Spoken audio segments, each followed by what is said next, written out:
guys, what's up? How are you? Welcome to my channel. So today's video we are talking about self-tanning tips and tricks.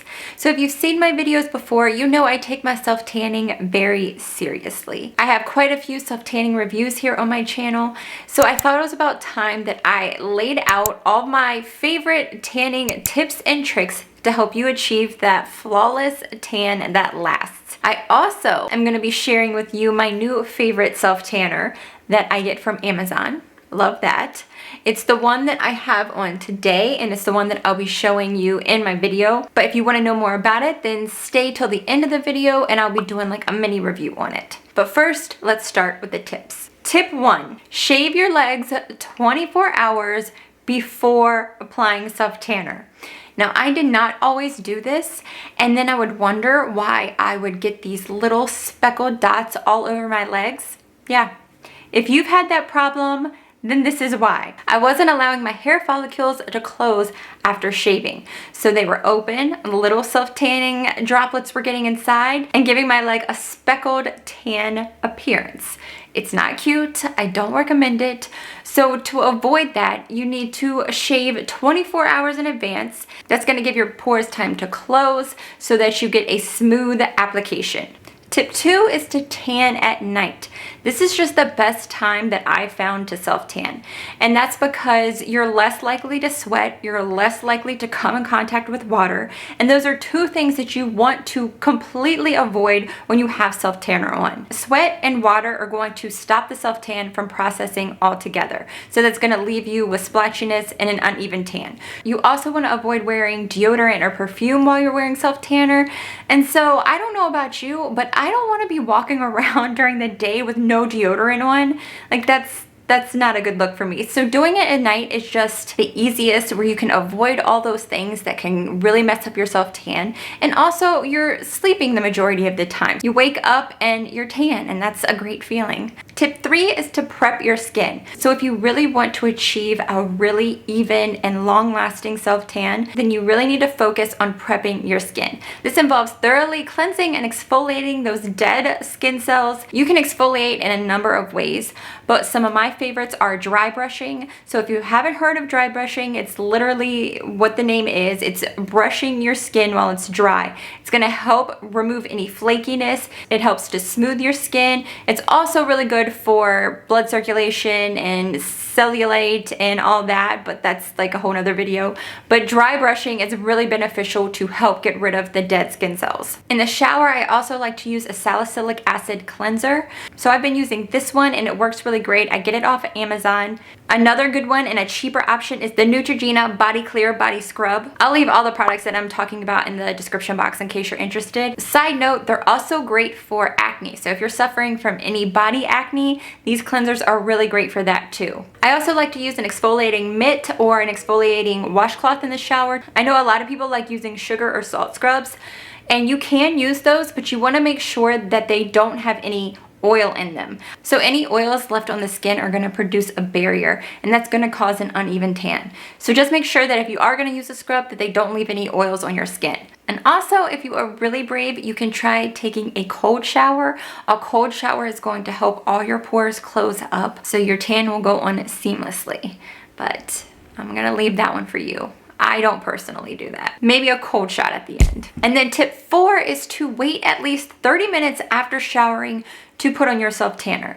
This is because you want your skin to be 100% dry. You don't want any moisture on your skin, because again, if there's any moisture left on your skin, it's going to repel that self-tanner. It's also going to give your skin a chance to calm down after all that exfoliating. So all that exfoliating can be a little intense for your skin. So you want it to be calm, you don't want it to be irritated. So it gives your skin a chance to calm down. You can calm down, put on a 30-minute show, just chill out, relax for a minute, and then apply your self-tanner. But during this time, you do want to make sure that you are relaxing, because you don't want to sweat, you don't want to produce any oils on your skin, so you just want to chill for 30 minutes. All right, tip 5 is going to be the application process and how you apply it. So if you are applying self-tanner to your face, you want to start off with your face and then wash your hands really good and then put on your gloves to apply the rest of your self-tanner. Then you want to start at the bottom. I just find it easier to start at my legs and work my way up because it helps to avoid any creasing in your tan when you're bending over.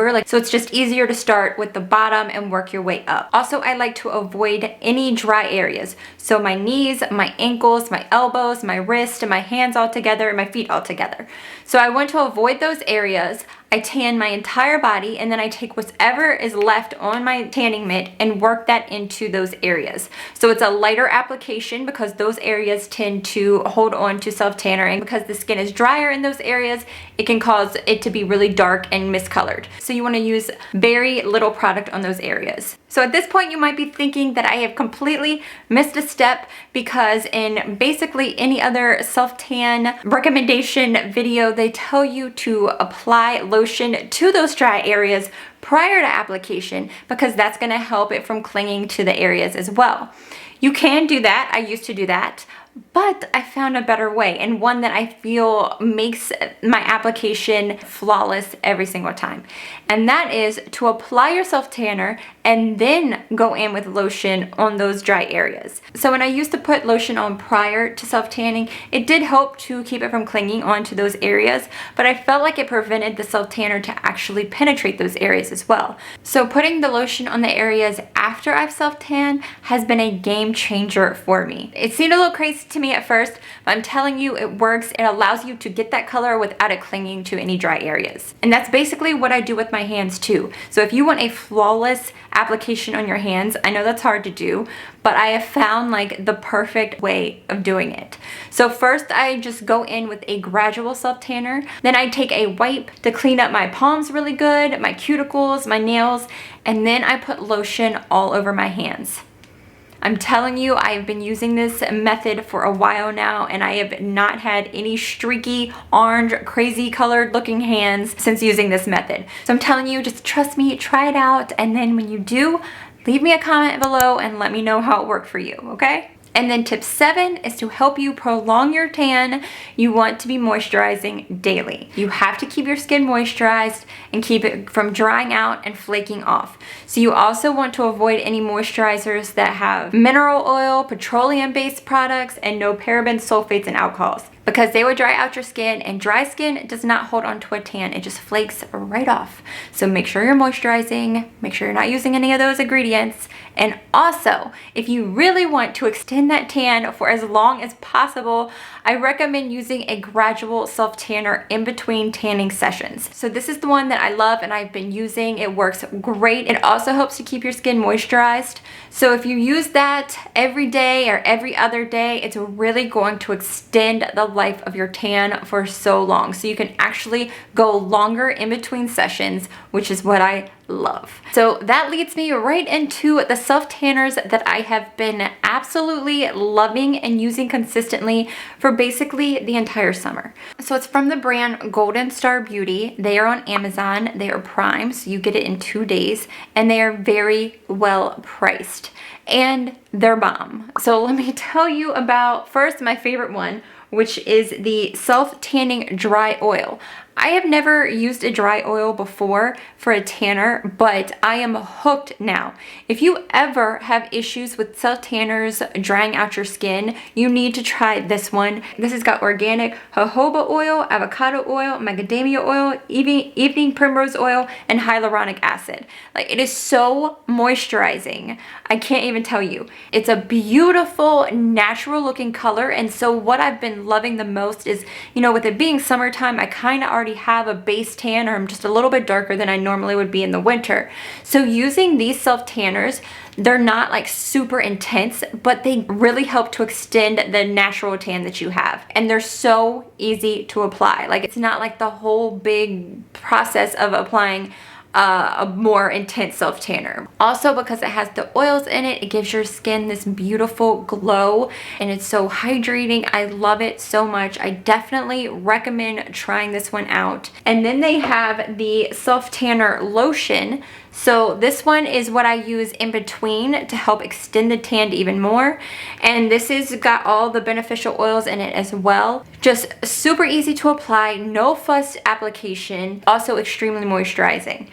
And then they have the self-tanning facial serum, which this one has organic rosehip oil, vitamin B5, and hyaluronic acid. So ingredients that are good for your skin. This does not break me out.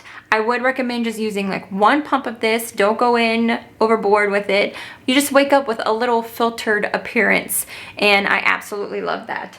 Also, their products smell amazing, and I know that is one thing that I cannot stand with self-tanners is the smell. Like, I don't know what they did with these products, but they smell like a tropical vacation. They smell so good. I do want to point out though that none of them have a color guard, and that used to be something that I was against because I felt that if I didn't have a color guard, then it would come out streaky, but I have not had any streakiness when applying this, and now I love it without the color guard because I feel like you don't have to worry about it transferring onto your clothes or your sheets or anything like that. Also, all of their products are cruelty-free, organic, gluten-free, made in the USA, no harsh chemicals, vegan, and paraben-free. So you can feel really good about using them on your skin too. So definitely I will leave the link for these products down in the description box below. I'd highly recommend you check them out.